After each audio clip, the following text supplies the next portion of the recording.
All right, I'm trying to connect again. Sorry about that. I don't know what's going on with the internet today, but it's okay.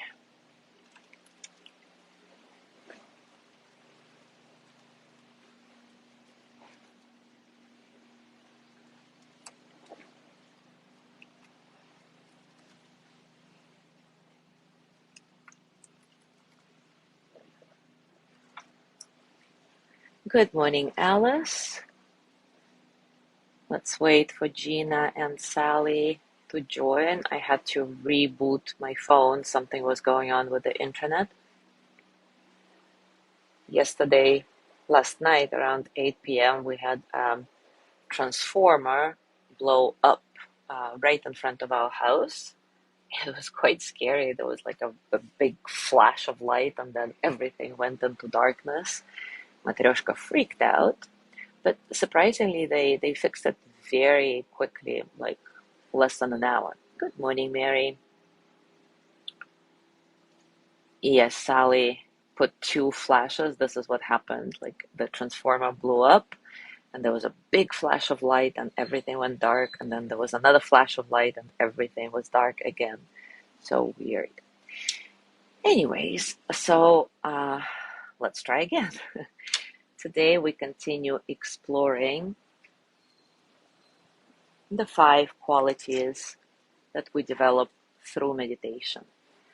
We already discussed the first three, which are loyalty to yourself that we develop, like this commitment to ourselves to show up in meditation, show up in life. The second quality is clear seeing or clear awareness. This is something when we clearly see the patterns of thoughts and images in our head without judging. And the third quality is courage that we develop just to show up again and to be with our emotional distress, to be with ourselves no matter what.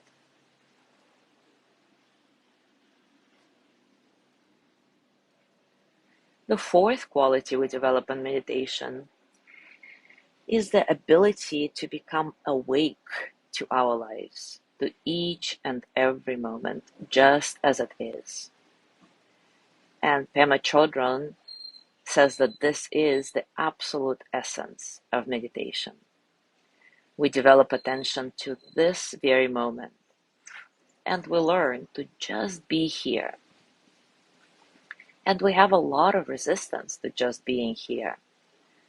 Pema Chodron writes in her book, How to Meditate, when I first started practicing, I thought I wasn't good at it.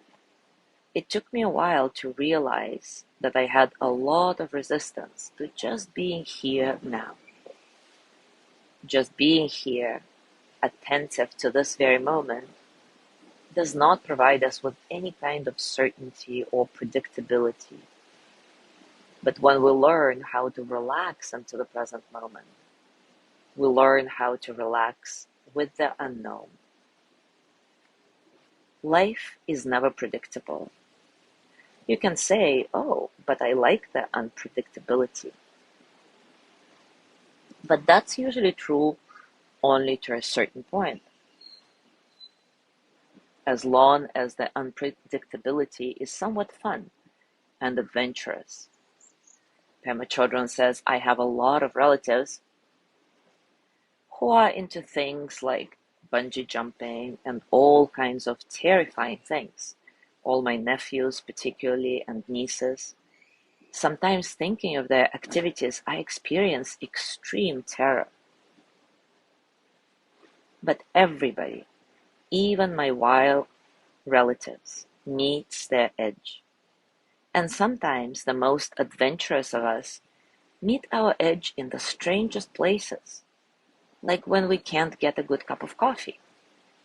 We are willing to jump off a bridge upside down, but suddenly we throw a tantrum when we can't get a good cup of coffee.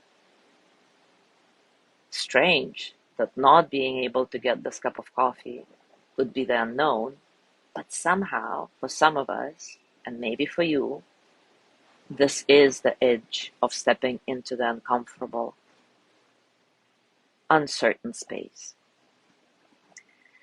So, this place of meeting our edge, of accepting the present moment and the unknown, is a very powerful place for the person who wishes to awaken and open their heart and mind.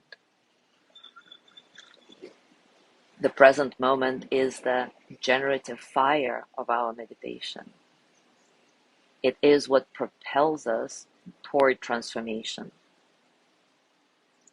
In other words, the present moment is the fuel for your personal journey.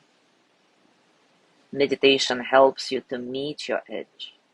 It's where you actually come up against it and you start to lose it. Meeting the unknown of the moment allows you to live your life and to enter your relationships and commitments ever more fully. This is what it means to live wholeheartedly. Meditation is revolutionary because it's not a final resting place. You can be much, much more settled. And this is why I continue to do this year after year.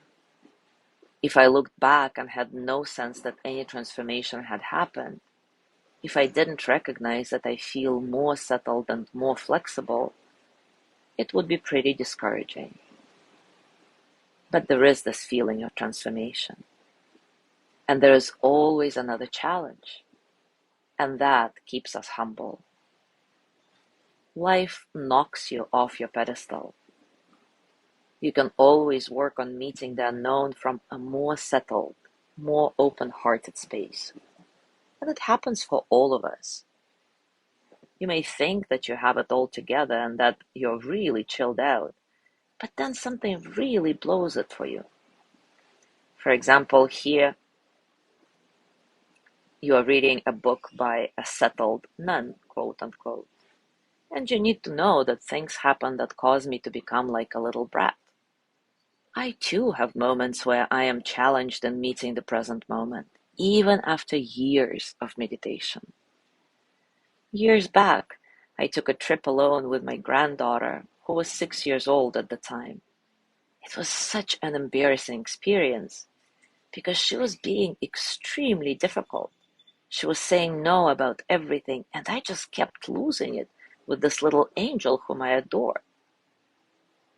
So I said, okay, Alexandria, this is between you and Grandma, right? You're not going to tell anybody about what's going on. You know, all those pictures you've seen of Grandma on fronts of books? Anyone you see carrying around one of those books, you do not tell them about this. The point is that when your cover is blown, it's embarrassing. When you practice meditation, getting your cover blown is just as embarrassing as it ever was. But paradoxically, you're glad to see where you're still stuck because you would like to die with no more big surprises. On your deathbed, when you thought you was Saint whoever, you don't want to find out that the nurse completely pushes you over the wall with frustration and anger. Not only do you die angry at the nurse, but you die disillusioned with your whole being. So if you ask me why we meditate, I would say it's so we can become more flexible and tolerant to the present moment. And yes, you could be irritated with the nurse on your deathbed. But you can say, you know what, that's the way life is. You let it move through you. You can feel settled with that. And hopefully, you even die laughing. It was just your luck to get this nurse. You can say this is just absurd. These people who blow up our cover like that, we call them gurus. I really love this passage from Pema Chodron's book because it shows you that we never really arrive anywhere with meditation. We just become more and more settled. And even the most experienced of us, like Pema Chodron, this, how she calls herself, settled nun, has her moments when she loses it, and that's okay. So we don't have to put unreachable standards for ourselves. We can just relax into what's happening. So let's do a practice today with this in mind. Take a comfortable position, and as always, take a few moments to settle in.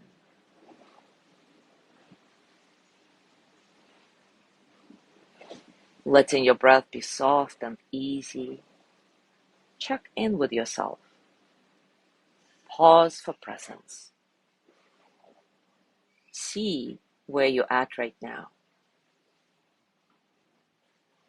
Sweep your body from top to bottom or from bottom to top, scanning for various sensations, physical, emotional, mental. What is the strongest experience you're feeling at this very moment?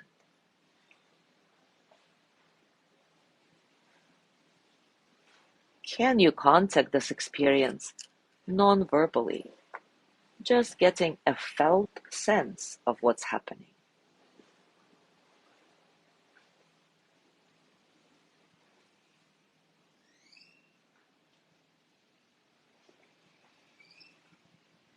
Today we'll do a mindfulness practice that we've done before, imagining that you're standing on the pier and looking at the boats passing by, just being in the present moment. The boats symbolize your thoughts. Some of them are big, important, like cruise ships. Others are small, like fishing boats. Some of them move slowly, and others dart around back and forth, like some of the thoughts in our mind. So imagine yourself on the pier, simply looking at the boats of your thoughts. Maybe labeling them. Oh, this is worry. This is a happy memory. Or maybe just looking and not labeling anything. Simply watching.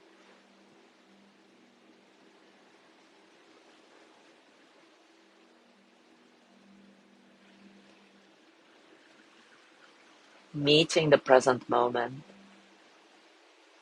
with openness, wholeheartedly.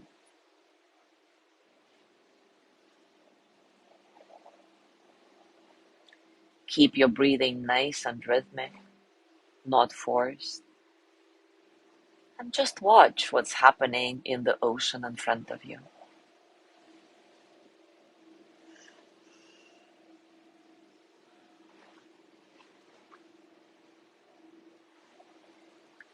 Can you see clearly that some thoughts are repeating themselves over and over again while others are new?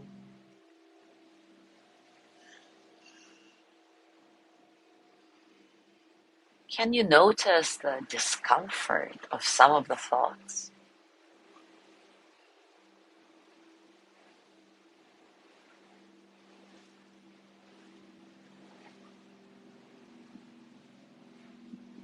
And if you suddenly find yourself on board one of the boats, actively thinking this thought instead of simply looking at it, no worries. Don't get frustrated or judgmental with yourself. Simply remind yourself that this is the nature of the mind, to suck you into the thinking process, yanking you away from the present moment. And remember, the present moment is where life happens.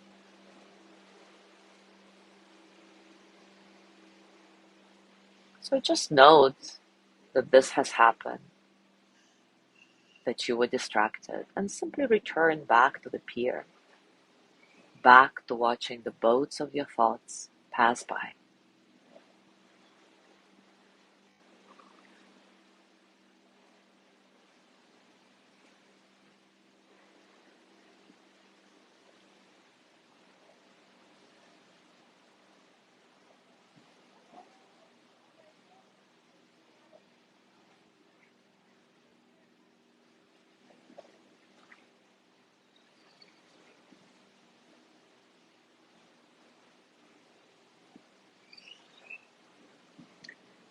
And now bring your attention back to your breath. Notice the steady rhythm of your breathing that is with you all the time, that helps you to get anchored in this moment.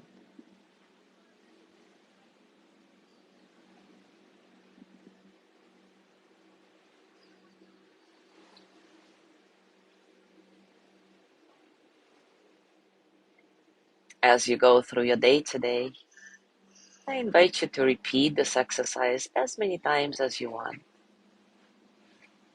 and see if it provides a certain discomfort, a certain unpredictability of the present moment.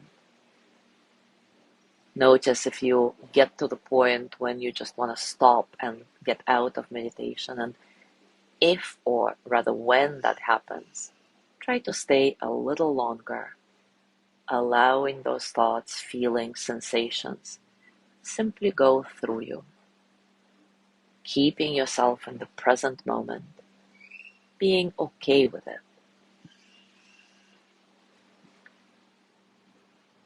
Now put your hands on your heart and repeat after me. I am here. I am breathing. My heart is beating. My mind is working. So right now, in this moment, I'm okay. All is well in my world.